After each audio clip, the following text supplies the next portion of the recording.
Good afternoon, I am Pete, also known as Risk for Rewards, and today I'm here to preview the Epsom Derby and a few of the races on the undercard. I'll try to run through the Saturday card. I will try and do it as quick as possible. I know I went on a little bit yesterday. Was it worth it? We'll find out. So far, the time at the moment is 15:25, so 3:25 on the Friday, and I'm actually going to do this on the road to the Oaks. So I'm hoping I'll be finished before 4 p.m. If not, you'll be watching me watch the Oaks, and we'll see how we get with the live reaction. Obviously, it's all about Desert Flower over there. So anyway, on to the Saturday, and currently on Friday at the moment, we've had one winner and one loser. So on to the Saturday. I've time stamped along the bottom so you can just go to the race and scroll through because I know it's tedious otherwise because some people have got no interest in certain races. So 1 o'clock, the Prince Elizabeth Stakes. The issue is here is we don't know how bad the rain's going to be. At the moment, the ground looks pretty perfect. It's around like a good to soft, good in places. They're not kicking it up. It just looks really nice, raceable ground. The issue is that they're due to have rain tonight going into tomorrow, early hours of tomorrow morning, and it could be up to like 10, 12 mil. And if all of that hits, Epsom's a bit like Cheltenham. I know I go on about the jumps a bit too much. It's quite localised. So I remember if you look back to the monsoon before Enables Oaks, they do get it really hard sometimes. Sometimes it completely bypasses them by. So the hope is, in my opinion, I hope they get none of it. But in reality, they're going to get some. It's just how much they get. So we shall see. So that plays a big part with a lot of these races. I'm not going to give you soft and good, but quite a few of these races you can wait till the morning to play. As you've seen today, like the horses that I mentioned last night, outside of Formal, who I didn't actually back myself because by the time it gone from 6 or 7 to 1 last night, it was sent off 9 to 4. I didn't back it, but a lot of them they drift anyway. Because flat racing is so competitive. So I'm just going to flick up a few of the horses. I have backed quite a few of these already just before I've come on here. But it's up to you. Obviously, you can take a price now or wait for best odds guaranteed. You can play win or you can play each way. I'm not here to tell you what to do. So anyway, 1 o'clock. So Royal Dress ran very well in this race last year. Has to be respected. But the horse that interests me is Skellet. Ralph Beckett horse or Rafe Beckett horse. I've watched Rafe Beckett's horse who ran second in behind Formal coming in off a layoff. And he said that she'd come to hand within the last 10 days. And I'm hoping it's going to be similar with Skellet because we all know that Rafe Beckett's horses generally come on for a run. But we're getting to that time in the season. And I know this is a meeting that he likes to target, that you don't really leave much to chance, as in you're not going to send a horse here undercooked if you need the run. The issue is obviously when you're looking at handicaps that you don't want to be wasting that mark, so you have to go for it. Whereas going into these sort of group threes, if you can get a filly and a mare into the first three, you get black type racing and it's brilliant for their breeding. So you want to be hitting the door here. So last seen when beating Check and Challenge, who's a horse that's raced in the big races, grade ones, stuff like the Queen Anne. So the form's there. Beaten by Porta Fortuna, 6 1/4 lengths. Fallen Angel, 6 1/4 lengths. Like they're grade one mares, they're top level. Like if they were in a race like this, obviously they'd be carrying a penalty, but they'd still be so strongly fancied here. And I'm hoping I've read through the trainer comments and stuff from his blog, and there's a lot of chat about how he's hoping that this horse will flourish. And I'm hoping Ross Orion's in for a big day tomorrow. And hopefully this can be the start of it. So Skellet. Bermuda Longtail has to be respected, but the 4-year-olds, despite getting the masses amount, 3-year-olds, despite getting huge amounts of weight, they just don't have a good record in this race. Sunfall Cheveley Park does have a good record in this race. And another thing I'll point out is Sparks Fly. Sparks Fly, if the rain does really begin to come, that's a horse that you've seriously got to take interest. In this race as well, it really does favour the lower draws. So I'll just flick through. So Breach won this last year from 7.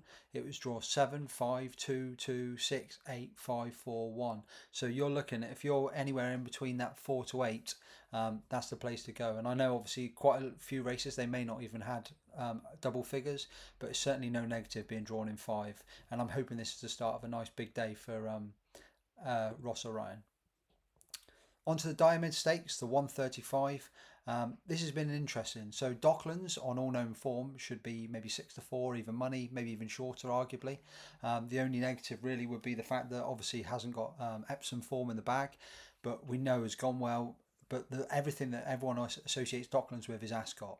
Why is the horse here and not Ascot? The Queen Anne's in 2 weeks. In effect, it is a very, very hot Queen Anne this year, so maybe they're thinking we should try and lower our lower our settings and go for a grade 3, comes here without a penalty.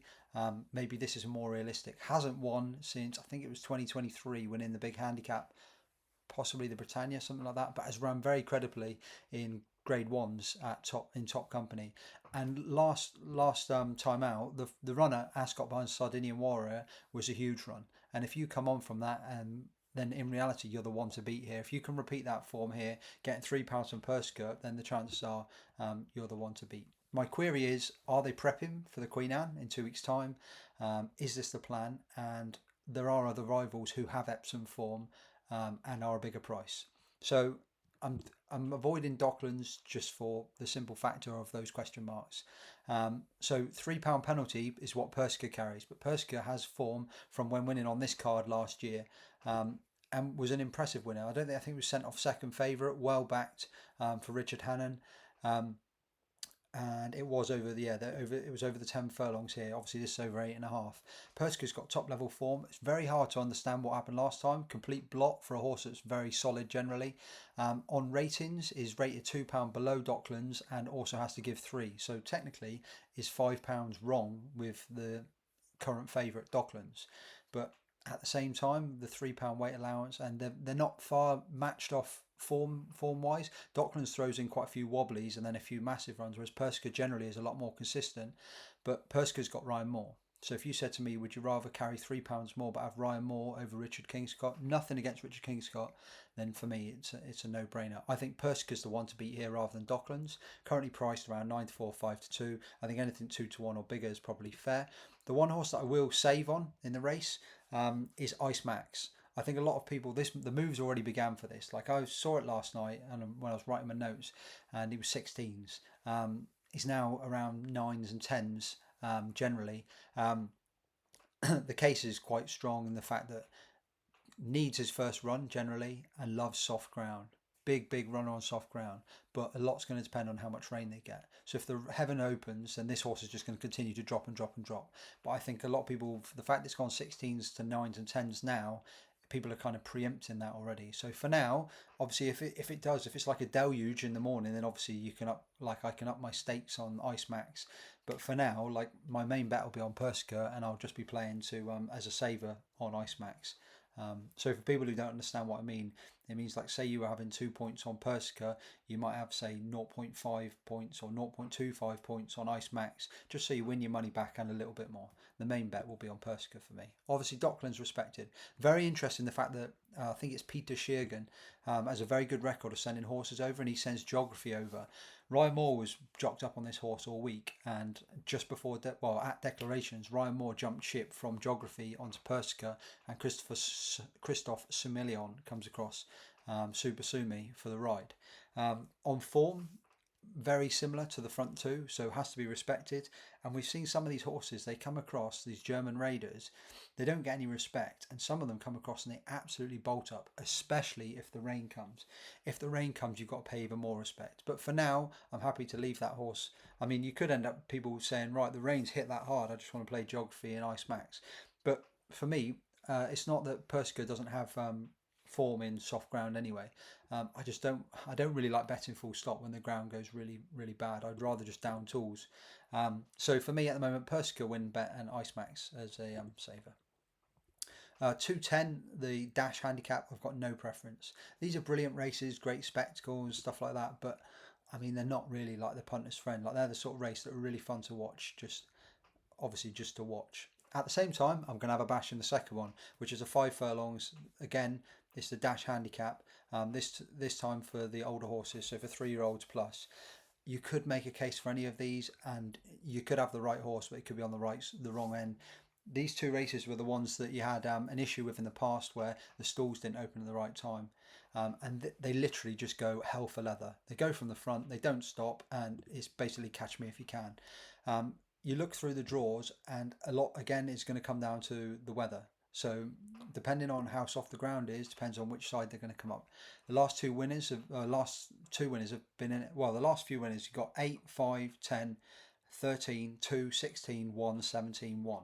So make of that what you will.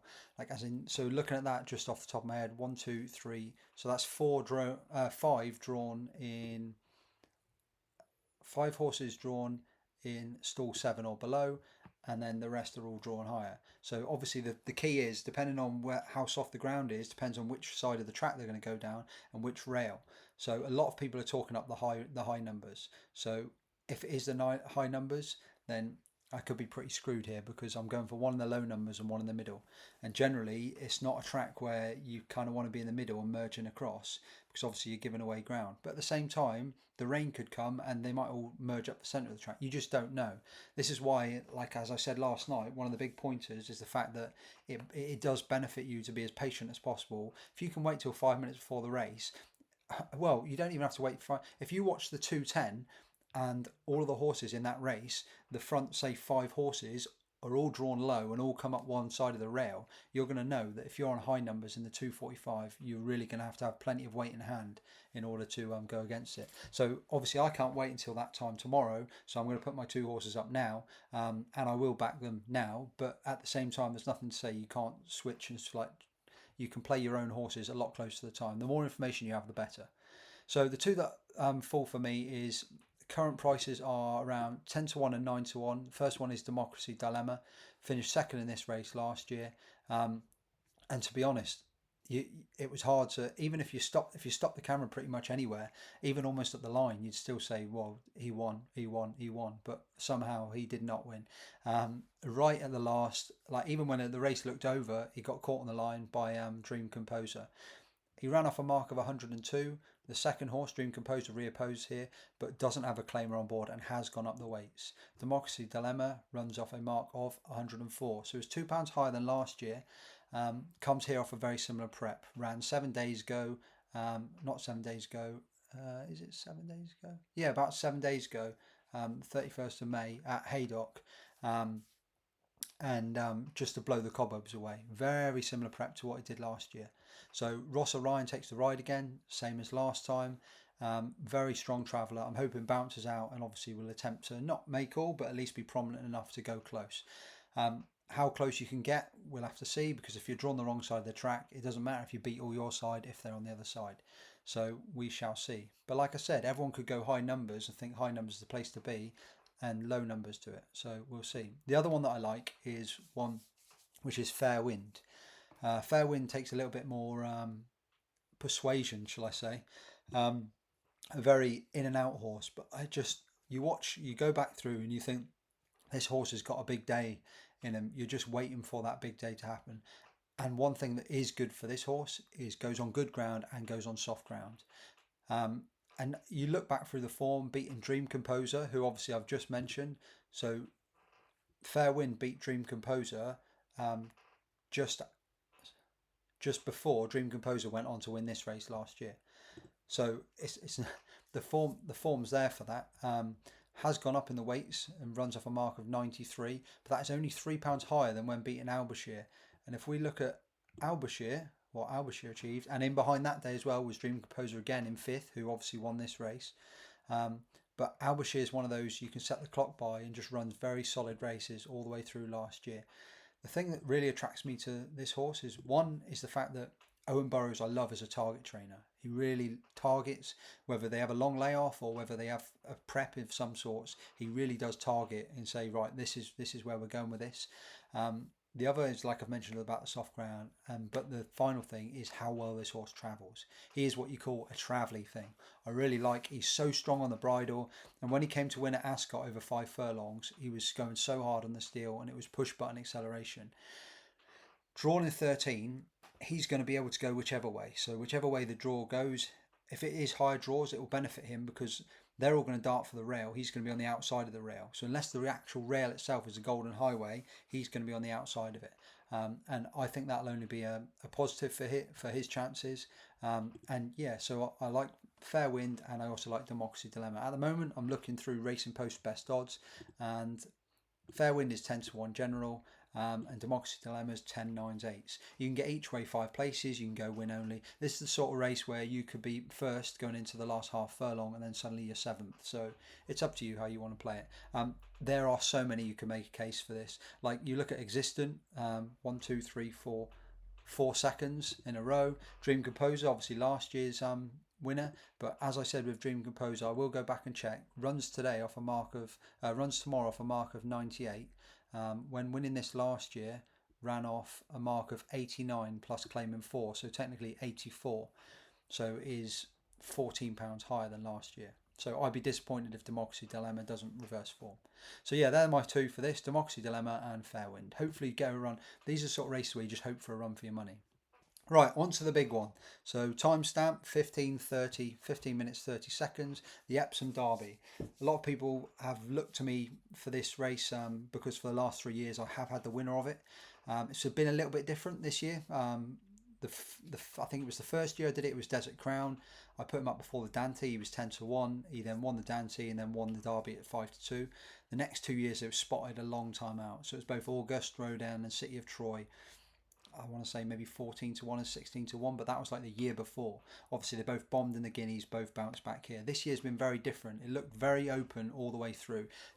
The two that I thought, well, Ruling Court had been my 2000 Guineas horse for the whole winter, and the horse I thought I'd be coming here with would have been Lion in Winter. The reason he didn't get put up over in the winter is because instead of being like a 12-1 or double figure, he was 4-1 throughout the whole winter. So I had no interest, especially knowing that Aidan O'Brien just doesn't target the 2000 Guineas anymore. So the horses that I have put up so far was I put up Ruling Court. I put him up at 9-2 on the. In fact, no, it wouldn't have been 9. So I put him up at 25-1 to win the 2000 Guineas and then to win here. And then I also put him up on after he'd won the Guineas. It would have been, I don't know, 5 or 6-1. He's currently 5-1, so it's not changed much there. And then the other one that I was put up was Pride of Aris at 10-1, straight after he won the Derby. And it was like one of those. I knew there'd be, because he was such a big price. I think he was like 50-1. Because he was such a big price winner of the Dante at like 18-1. I knew there'd be at least one bookmaker or a few bookmakers that would go too big, and like in reality, he should probably have been about 5-1. And quite a few went 10s, 9s, 8s, stuff like that, and then he just got chopped and chopped and chopped, and then obviously now he's sat here, similar price to the others at 5-1. And the other one that I've mentioned and I had a small bet on early doors was Stanhope Gardens at 25-1. And that was, I'll go into all the form, but those are the three from where we're at. But I'm going to come at this with a fresh head and talk you through all of the horses, but that's where I'm at. Ruling Court is win only, 25-1, obviously. Stanhope Gardens was 25-1 win only. Pride of Aris was 10-1 each way, and then I had a top up small bet at 6-1 win only. So anyway, right, let's go from the outside in. There are a lot of horses, like everyone's getting excited for a 19-runner Derby. Me personally, as a punter, as someone as a purist for the sport, it's brilliant. Like, as in, I haven't seen this in a long time. It's very exciting. But for someone who likes to go here and win serious money, especially after the last 3 years, like it's not what I want to see. Because like you've got horses in here, they're not going to be struggling in the first 6 furlongs of the race. They're not going to be struggling in the early stages because most horses are like being a marathon runner. A lot of horses can keep up with that early pace, and all it's going to do is cause havoc. There's plenty of horses in here that will have no chance of winning. I don't want to be horrible to Connections, but it's almost like they're dead wood to this race. Like as in they've won, like say a maiden, and they're like an 80 rated horse. It's very hard to see them featuring in any sort of way. But what they will do is they will start the race, and if they bounce out, they could bounce out. You could have a horse in stall 3 or whatever, bounces out and decides, right, I'm going to go for it, pushes forward and goes to go left or right or whatever. They could cut up, say, a Ruling Court, a Delacroix. They could do whatever. They could cause all sorts of chaos. I'm not saying they're going to do that. And obviously a lot of these horses that are bigger prices, generally Connections are there for a good day out. They don't want to ruin the race, but they're there to try and pick up some prize money. They know that if they go all guns blazing, like, and they're not there to like trash others. There's not like a trainer here with like 6 horses in to try and set it up for one runner. So let's go. Right, so I don't want to go into a few of these, like Rogue Impact and Nighttime Dance. I find it very difficult to see how those two feature. Like, and obviously I will say something here is I will put my head on the block with a lot of these runners, because it's a bit like the Aintree Grand National. There's no point me sitting here going, oh, that could win, but it might win. I'm not too sure. I don't want to say that can't win, because if I don't give a strong opinion on something, it's pointless me doing this. So I'm just going to give my opinion. Yeah, I could be completely wrong on quite a few of these horses, but it is what it is. So right, Green Storm. Green Storm is 200-1 currently. Has some in and out form, but it is only around the 100 rated RPRs. And I'm going to partner him up with Al Wassel Storm. They're both from the same Connections. They've had big runners. They've had runners in these colours before, and they've placed in the Derby. So I'm not going to say they can't, but I do find it very difficult to see how they feature here. At least with Sea Scout, Sea Scout beat Trinity College over this course at Epsom over the 10 furlongs in a trial, and then ran well when beaten 5 lengths in behind Pride of Arras. I'd actually say at 100 to 1, he's probably fair of the bigger prices, and I'd say the same for Lazy Griff. Lazy Griff's as big as 150 to 1, but is getting shorter, and he was only collared by Lambourne late on. To be beaten 1.5 lengths. Lambourne's 10 to 1. Lazy Griff was 150 and is now around the 80 to 1 mark. So he's one who's going to go off, and he's coming from stall 3, and it'd be no surprise to see him go bang and off to try and make the pace. He's got Christopher Simeon on board, Charlie Johnston. It's hard to see him winning, but he could give you a run for your money for a long time. New ground, I'm not going to stand here and tell you I know everything about the French form, because that's just strictly not true. But I look through the form, and these aren't horses like where they've planned it out and prepped it for a long period of time. Thought we really want this horse in the race. 2 third places in grade 3 at Longchamp behind Qualifica, which was it's pretty much an all French race as well. That was, I thought it was maybe one of the big ones, and that's a grade 3. This horse is going to have to really improve for the extra 2 furlongs, and again I find it really struggle to make a case for him. Tornado Alert, a little bit more interesting. Only beaten 4.5 lengths behind Ruling Court on third start of his career. Ran to 112 RPR, which has to make him of interest. Obviously, being such a lightly raced, unexposed horse. The trainer has come out and said that he thinks he was only about 85% fit. Is that true? I really don't know. Obviously, I don't want to stand there and say not true, because I know someone who used to work at Sudbury and Soror's yard, and a lot of them, they used to have hard fit. And why would you not send it hard fit for the 2,000 guineas? The thing was that Tornado Alert, where's he going to find? Well, it's not necessarily finding that improvement to go past Ruling Court, because Ruling Court's got to handle the extra 4 furlongs as well. But there's nothing in Tornado Alert. Tornado Alert's got a nice cadence, so I will talk about cadence after this. The stride, the way that a horse can settle into the race. That may allow him to, but looking through the pedigree, Too Darn Hot, Bint Almata. So Too Darn Hot, 7 furlong horse. You're not looking at this and screaming, this looks like a stayer. Tennessee Stud has some form. The connections are quite strong on this as an outsider at 40 to 1, in the fact that it was only beaten 6 3/4 lengths behind Delacroix when said to really need that run. Obviously, Purview was in second. Purview skipped this, I'm guessing going to the Irish Derby. Had good form as a 2-year-old, beaten by Hot as Hell in the grade 2, but was a grade 1 winner when beating Green Storm, possibly the worst grade 1 going at St. Cloud. Will enjoy the conditions and does have a pedigree for staying. I'll go back to this. Tennessee Stud, and predicted minimum cadence. So I'll just quickly touch on that, because I'll touch on the horses as they go through. So there's a lot of talk on striding predictions and cadence of horses as we go through. And it's very not strict to the line, but horses need to be able to shorten their stride and lengthen their stride as they go through a race. And if you're not able to do that, it doesn't allow the horse to settle into the race. And so I'll go into the market leaders later on, but to put it simply, this horse is okay for that sort of thing. Obviously, we'll have to see.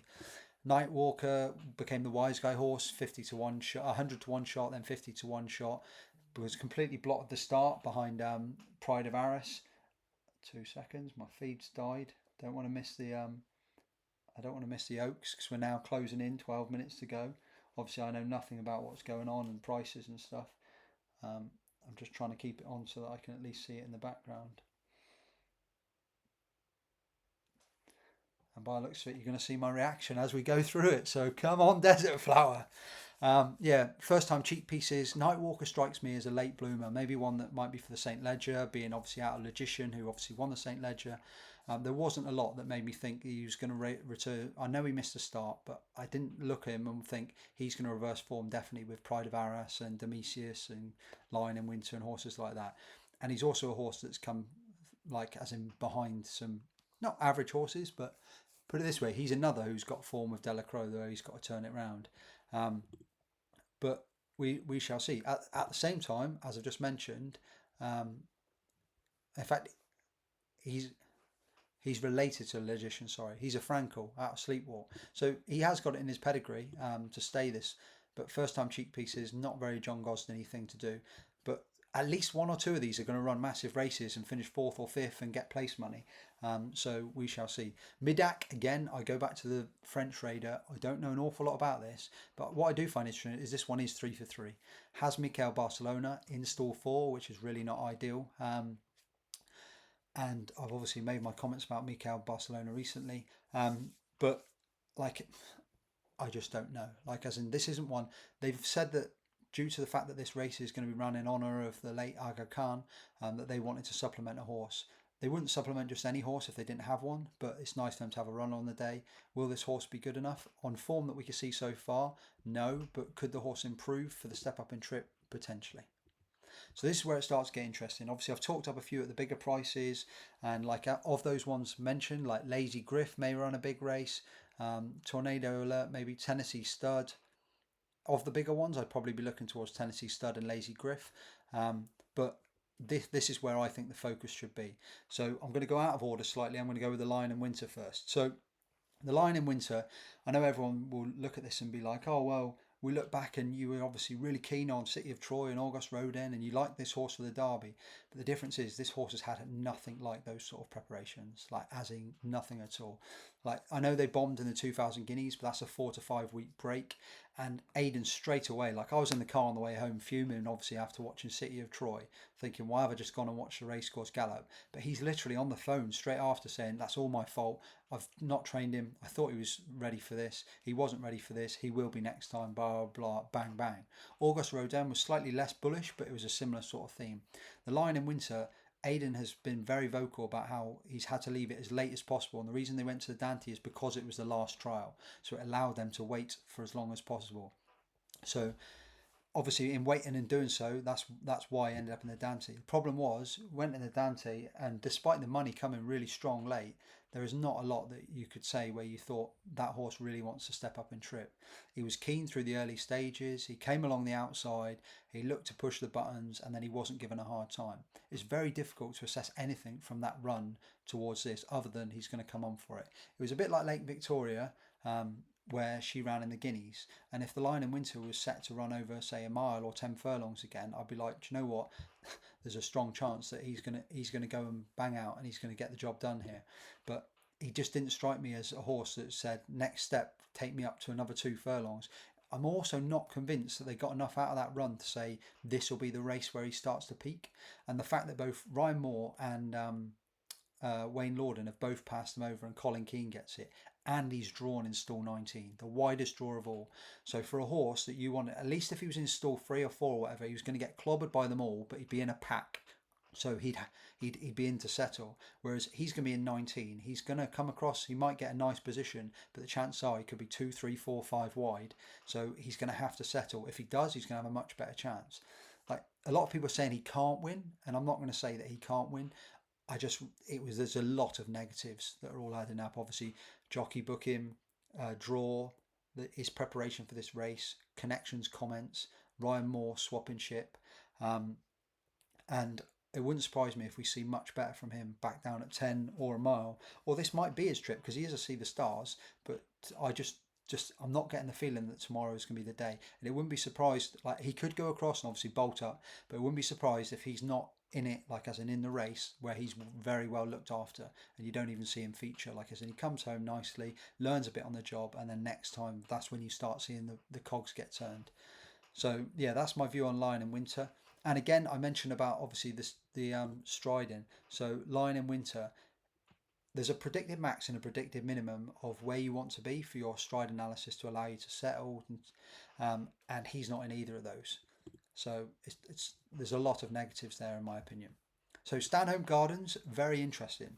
Originally this was Rafe Beckett's, here we go. Apologies, 2 secs. They're just getting ready. Times 3:53. Desert Flowers into 6 to 5. Mini Hawks into 4 to 1. Obviously the Ryan Moore and Aidan O'Brien just winning everything. So Stanhope Gardens was originally, the rumour is that Rafe Beckett, he was going to be Rafe Beckett's number 1 for the Derby. Obviously had a bit of a setback. Finished last season strongly with a neck defeat to Delacroix. and in that run, that was on good soft ground, and it was fairly soft. They ran off level weights, and in behind was Nightwalker 4.5 lengths. So both of those two in effect should be ahead. The difference is Stanhope Gardens had a bit of an issue or a hold up, and they ended up putting on like a made up race where Rafe Beckett ran two of his horses against another horse, and it was just almost like a race course gallop over a mile. A lot of people say, well, that's not a good prep, it's not a prep, and probably, okay, it's not the prep that you'd want, but at the same time, a lot of these horses have only ran over a mile, so it's not the end of the world. And he's ran against the market leader Delacroix anyway, so it's not like we don't know he's got it under the bonnet. Hector Crouch takes the ride. The unfortunate thing for him is the fact that they've been drawn in stall 2. And in a race where there's 19 runners, I've got a feeling you'd rather be higher, like right out wide, than you would be low, because I think nearly all of them are going to gravitate across and you could get swallowed. So I think in stall 2, you're pretty much going to have to try and bolt out and just try and make yourself a gap, but you're going to be put in a pocket. Because a lot of the thing with the Derby is you want to get that open straight. If you're the horse, like a Desert Crown, who can peel out and you can peel off and you get a free rein to gallop, or like Ryan Moore last year where he took the risks. They all went out wide to get that free rein and he went up the inside on City of Troy. You get that gallop. If you can get and maintain a consistent gallop, like we all remember when Westover didn't get his gallop and a lot of people thought he would have beat August Rodin. It's important to get that. So Stanhope Gardens, unfortunately, is going to be suffering to the luck of the fortune of the race. But on pedigree, he's a Gaiath, so there's nothing to say that he's not going to stay this trip. He's got plenty in his favour, and he's an interesting runner. Rafe Beckett 1-2 perhaps. I wouldn't write him off, and that's why I put him. That's why I backed him at 25-1. So over to Damisus. A lot of people, as soon as the Dante finished, their first instinct was that they thought this horse would reverse form with Pride of Arras and looked a huge contender for the Derby. I agree on the Derby sentiment, but I'm just not convinced 100% on the fact that he's going to reverse form with Pride of Arras. I looked through the form, and last year beat Hidden Secret. This year was beaten by Swagman. That was really not a good race. That was one of Ryan Moore's, Aidan O'Brien's like 4th or 5th string horses. Was much better in the Dante, but was very keen in the early stages. Quite lit up, doing a lot wrong, and then came round, and then in the finish.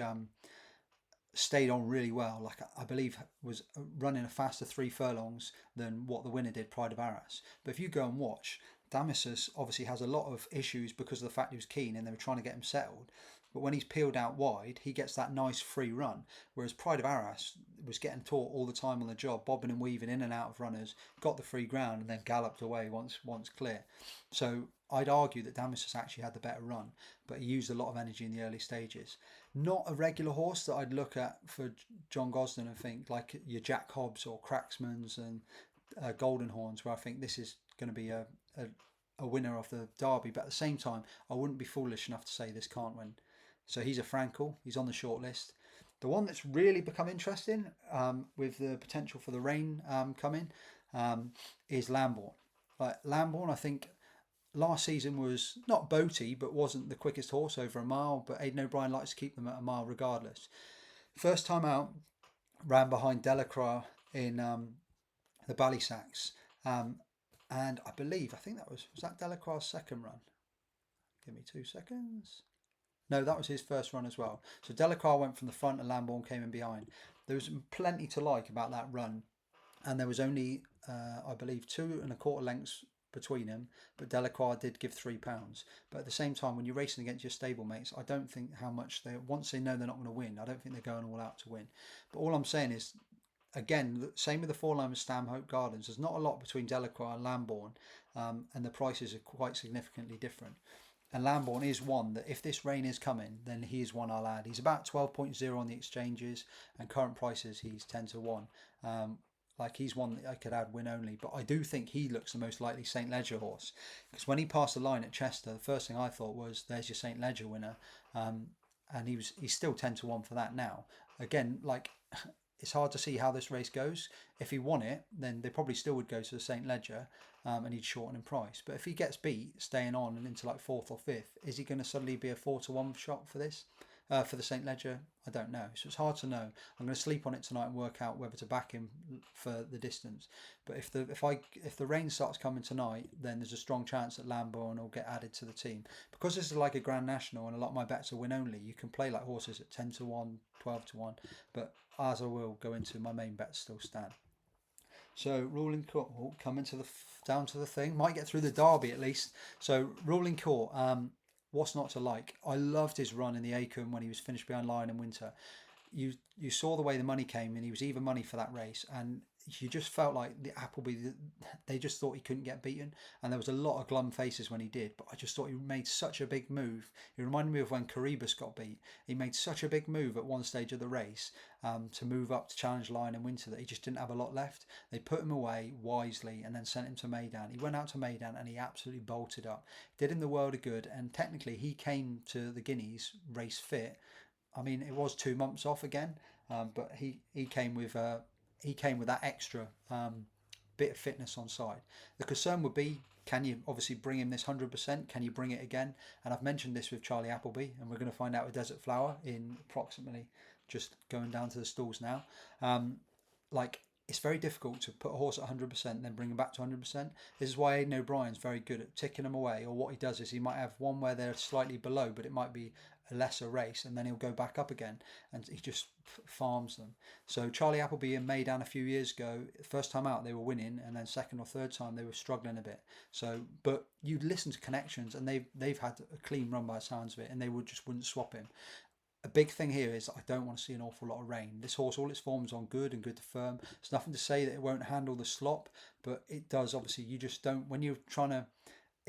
This horse is a Justify, which is obviously the same as City of Troy, who won this last year. So on breeding, bred's obviously Justify is obviously a Triple Crown winner.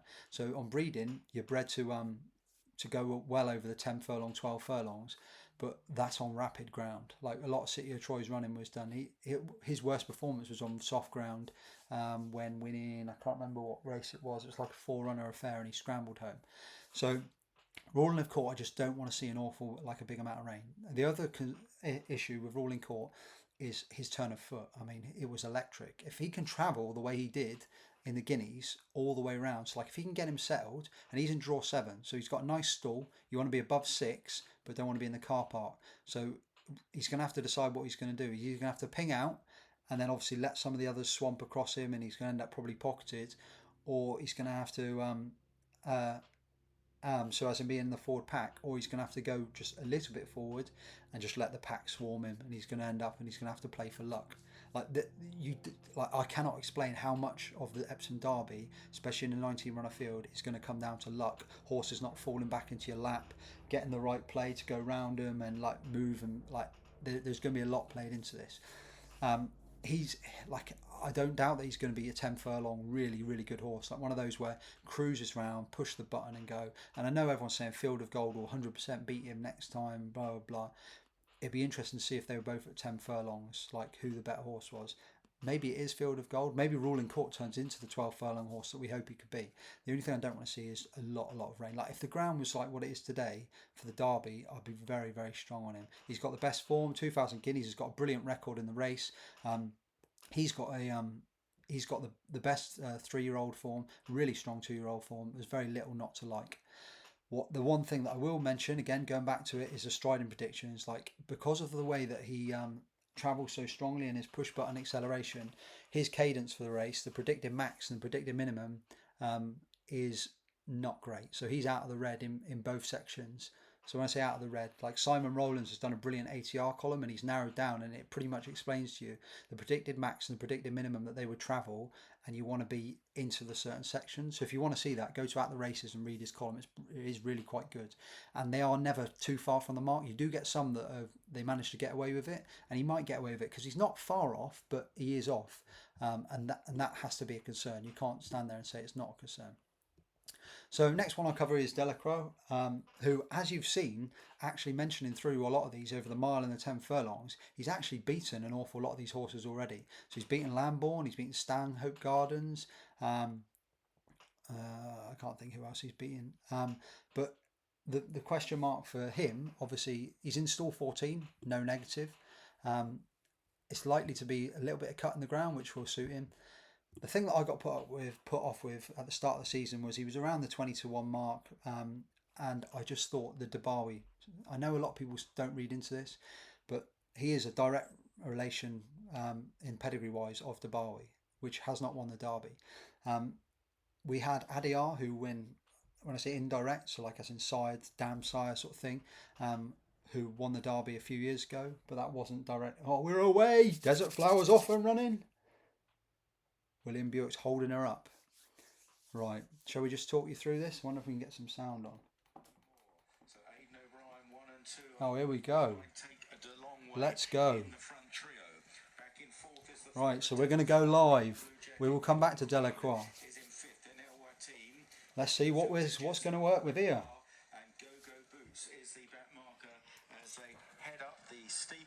Right, I'll talk it through. God, the commitment I've got to you guys. I should be sat watching this on the TV. Right, so who's out in front? Whirl's gone out in front. Desert Flower's stuck on the pocket on the inside.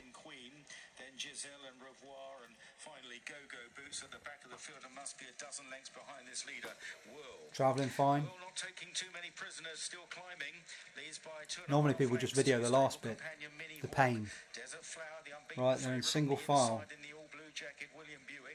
We might take the long way just outside her. They're followed then by El Watin to the inside of Killing Queen. So Whirl's out in front, Mini Hawk's in second, Ryan's going to get first crack. They've done the climbing, they're now running downhill on the run down towards Tatnam Corner. And Whirl has made it also far. Buick's going to get pegged in here. In third, we might take the long way then. We might take the long way of Joseph O'Brien's holding Buick in. The Desert Flower. It doesn't strike me that she's going to just go on and kick on and win from here right now. I think he's trying to find a gap.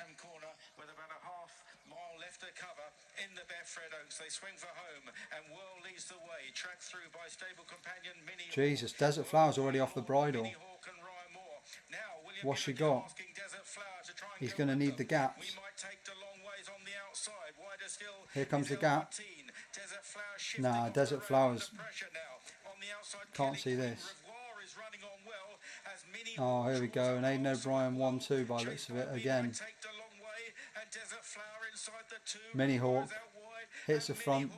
Desert Flower staying on again now.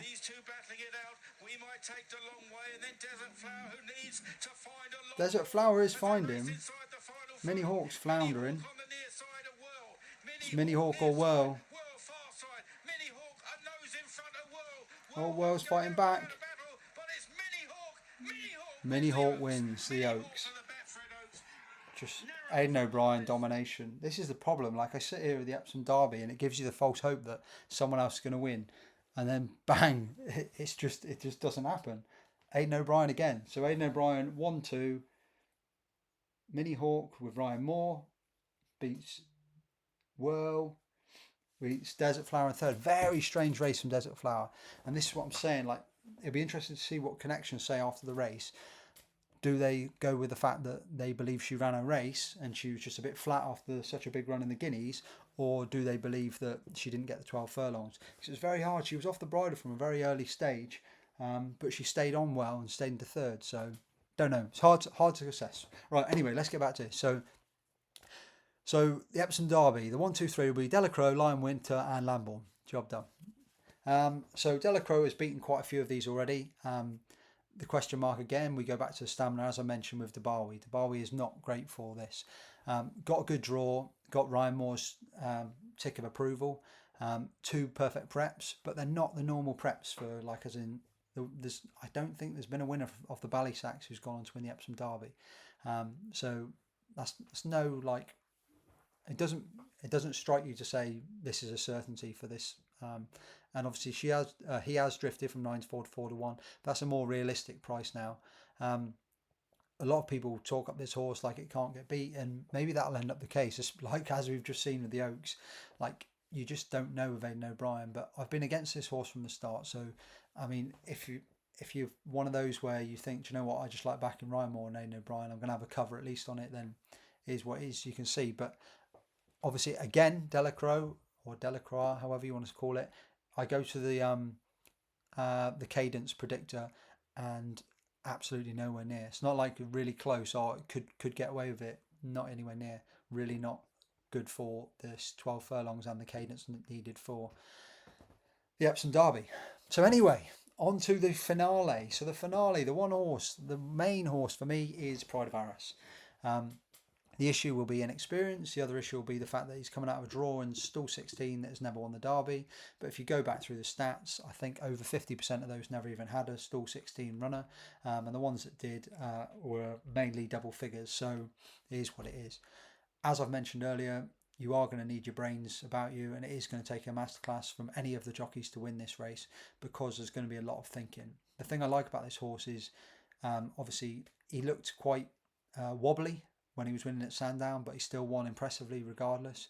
But he didn't look any of that sort of issue when he was at York, when he was winning the Dante. The Dante is one of the best trials. The winner of the Dante has a great record in this race. Everything behind, so the likes of Lion and Winter and Damasus. Only one horse I think has won the Dante, got beaten the Dante and then won here, and that was Workforce. So unless there's a Workforce in here, Pride of Arras would be the one for the Dante to take out of it. He just looked like he was learning so much on the job. He settled well, he travelled well, he got stuck in the pocket, but when the gap came, he was bang straight through it and see it gone. And then when he pushed him, he really found and went away from him at the line. There was just so much to like about it, and I just thought, obviously, as I said, the fact that they've reopened it at 10 to 1. He's by New Bay, so I don't see ground being an issue. Staying shouldn't be an issue. The only real negative would be obviously the draw's not ideal, but we don't know whether that will be ideal or not on the day. It's more the factor of the inexperience. There'll be a few of these, but I say the inexperience. There's quite a few of these. Like obviously Delacroix's had 5 runs, Rawling Court's had 4, Lion and Winter 3, Damasus 3, Medak 3. I think you really want to have 3 or 4 runs, but at the same time you would have said going into the Dante that his inexperience will cost him there, and he was given a rough ride. He would have learnt plenty. I'd imagine they came out of that absolutely brimming with confidence and happiness, because everything turned out the way they would have hoped, and they still got the result. So yeah, Pride of Arras. So if you're asking me for who my number one, my main pick is, it'd be Pride of Arras for the Epsom Derby. The horses that I've backed, as I've said, was Pride of Arras, Rawling Court, and Stanhope Gardens. And I'm going to back, I'll likely back Lambourne win only. Of the bigger prices, then, like I said, Lazy Griff might run a big race. That's with obviously my Lambourne head going on. And Tennessee Stud might run a big race. But as we've just seen there, Joseph's other runner ran a big race but finished 4th, which, unless you're getting 4 places, is still out the money. For me, of the 3 O'Brien horses, the Lion in Winter's got the X factor, could still be anything. Delacroix, obviously the much more solid one, and maybe we're just being stupid, just like we've seen here, and maybe Delacroix just gets the job done, just like Mini Hawk has. But I like Lambourne if the soft ground comes. So, but in summary, if you're asking me, obviously I have back Rawling Court 25 to 1, so there'll be a split. If you're asking me which 2 horses, it's Pride of Arras and Rawling Court. But if you want me to nail it to 1 on a win-only perspective, the Epsom Derby winner will hopefully be, or will be, Pride of Arras, and hopefully will be another leg of a big day for Ross Orion. So next up is the 4:15, which is the Northern Dancer handicap. I'm going to try and keep this as short as possible. There's 2 I like in here. One's a bigger price, around the 10 to 1. Yeah, 10 to 1 at the moment with William Hill. And that's Asgard's captain. I just think Dylan Cunha and their team do so well with their what they've got. So as in they buy well and they win these handicaps, they go really strongly. Last time out, ran at Epsom over this course and distance, off a mark of 84, bolted up, beaten Master Builder very easily, handling the track well, has gone up £7, which is obviously a negative, but at the same time, Oisin Murphy takes over in the saddle, and there's a few of these that they've got very similar form to what he has, but they're a lot more in and out. So he's one that I'll have. He'll be the smaller bet. And unfortunately for my sins, Valvano. So I looked at Valvano last night, and I think it was 5 to 1 or 9 to 2 with William Hill, but it was the only bookmaker priced up, so I didn't want to say this. It's a horse that a lot of people have given many chances to, and you look through his races, the amount of times he's gone off favourite, like 8 to 11, 4 to 6, 9 to 2, 4 to 1. He's always well fancied, and he's an incredible workhorse. Rafe Beckett put him up at the start of the season as a handicapper to follow. But his Goodwood run, he got caught in a pocket, but it showed so much promise. Like, it just said that there's still something there and the mark's still workable. And he's still running above his mark. So he's still rated 97 and he's running to 100, 102, which is £5 above his mark. So all he needs to do is find that extra £4 or £5. A big thing here is the fact that he's got first time cheek pieces. And when listening to the interview earlier on in the week, they mentioned that they're going to try something different. So what the different is, obviously I don't know, but hopefully the different is going to be the fact that maybe they ride him more prominently, so he's not subject to such hard luck stories. He is drawn in stall 7, which is a nice draw. The low draws have been fairly well favoured, and yeah, so Falvano will be the main bet, and Asgard's captain will be either probably a small each way bet as well. So on to the next. At the moment, we've got 3 5-1 favourites and 11-2 favourite. The horse that stands out for me here is a Daniel and Claire Kubler horse with Holly Doyle aboard, and that's Grecian Legacy. They're another set of trainers that target their horses well and target at these sort of races. One last time out, another that's up £6. I'm going to wait a little bit longer, obviously, to see how the market goes with this, to see if I can get a better price. Looking at the draws, you've got in the last 1, 2, 3, 4, 5, 6, 7 run-ins, 5 of those 7 they've all been drawn 5 or lower. This horse is drawn 6, so he's in the sort of right place. These are very tricky handicaps to win, and obviously my main focus are going to be on the big races. But at the same time, I haven't got any sort of negatives to say. Like to take this horse on, and I do like Grecian Legacy. My only issue is that I'm really normally against horses that come in with a win, because they've just not been as laid out as other horses. Like you look through other horses here, like say Chartwell Jock. Andrew Bolding's won this. I think he won it 2 years ago, 3 years ago with Young Brilliant, and then 5 years ago with Le Don de Vie. And he's got a horse here that's finished 2nd and 3rd, and you think he's slowly creeping and you're like, is he plotting him ready for a big day? But Grecian Legacy looked like an improver to me. I'm sure he was gelded before his first run out this time. Yeah, he was gelded, and then he looked like a different horse this season. So he's the one for me. And then finally, if you've managed to get this far, I would be shocked. 51 minutes in, and it's a loyalty bet on a horse that I really like, which is Circe. So Circe is Richard Hannon, Sean Levy.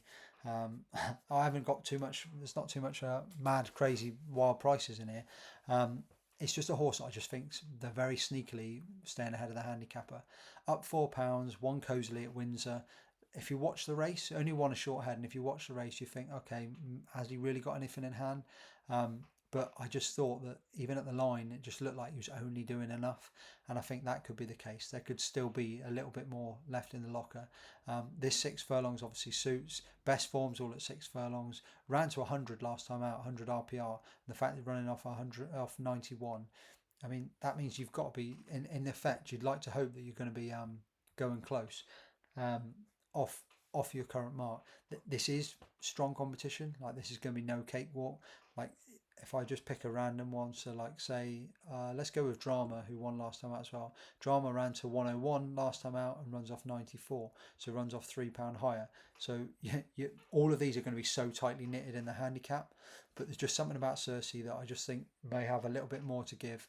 But again, a lot's going to depend. Like if we suddenly get an absolute downpour of rain overnight and into the morning, then all the draws might spin, and suddenly it might pay to only be drawn very high, and then you're wasting your time.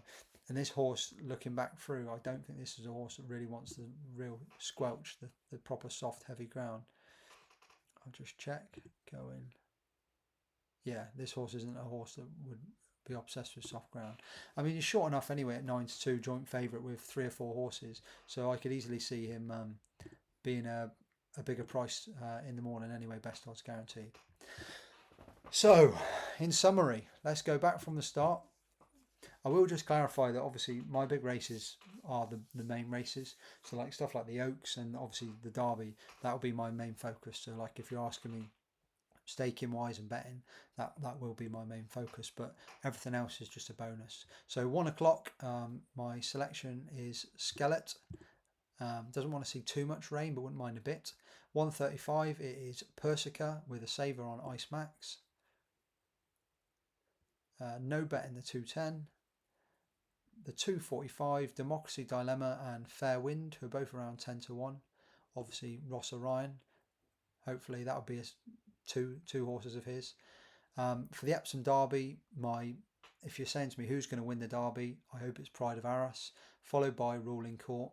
And then I had a win-only bet at big prices on Stanhope Gardens and Lambourne. If the rain comes, I will have a saver on him at 10-1. But obviously I know people are like, you can't have 10 bets. The main, if you're asking me, the main two obviously I've mentioned, but the main one would be Pride of Arras. But I'll take all the plaudits if 25-1 rolls in on Desert Crown because it's brilliant. Ruling Court, sorry.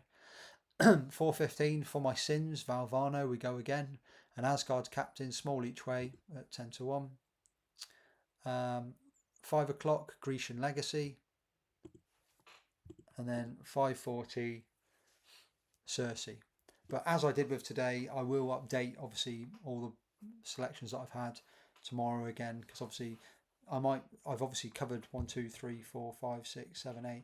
I've obviously played 7 races there, but come tomorrow the rain might come and I might only play 4 or 5 from a betting perspective. But I don't want to not tell people what I think will win, and then if they want to take the price, like if you took the price on Formal last night before, like I even put another tweet up, you'd be laughing this morning because obviously you've already been off to a win before the race even starts. So anyway, that is it. Hopefully we'll be back with some Royal Ascot content at some point. I hope you have a brilliant Epsom Derby weekend. If you're going, enjoy it. If you're not, enjoy the beers, enjoy the race. This is a very rare occasion having 19 runners. And if you like long shots, go for it, because there's a strong chance at least 1 or 2 of them. And don't be afraid as well to do some two things I mentioned. One is obviously I've mentioned quite a few Ross Orion horses there. So obviously Pride of Arras in the Derby. In the 1 o'clock I mentioned Skelet. And then in the 2.45 I mentioned Democracy Dilemma. Don't be afraid to have tiny little wild, like long shot, like accumulators, and the same with the TriCast. Like as I've mentioned, with if you're just going from the cadence side of things, then on the cadence, Delacroix, Ruling Court, and the Lion in Winter, none of them shape well on that. If you knock those 3 out and you start doing random TriCasts with bigger price horses, suddenly you'll be onto an absolute monster if you land it. But I'm not here to advise it. I don't know what the answer would be for that. So, but good luck whoever you're punting. Enjoy, and thank you for watching.